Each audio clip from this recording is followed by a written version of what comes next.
കേകി തൊലി കളഞ്ഞ മാങ്ങയാണ് ഇത്. ആ മാങ്ങനെ ഇതുപോലെ കട്ട് ചെയ്യണം. അപ്പോൾ നമ്മൾ ആദ്യം ഇടേണ്ട കല്ലുപ്പാണ്.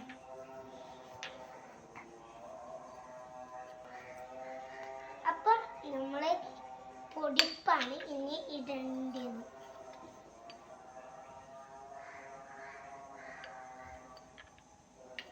ഇനി നമ്മൾ കുരുമുളക്,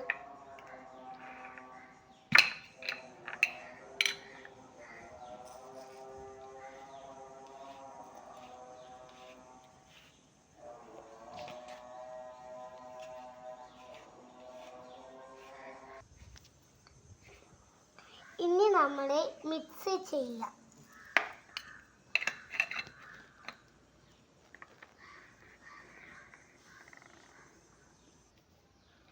ഇനി നമ്മൾ മിക്സ് ചെയ്യാം.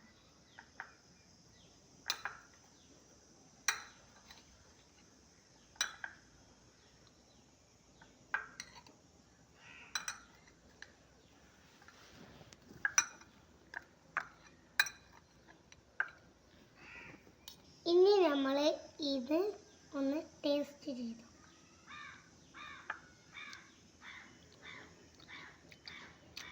അടിപൊളി. ഇത് നിങ്ങളെല്ലാവരും ഉണ്ടാക്കണേ.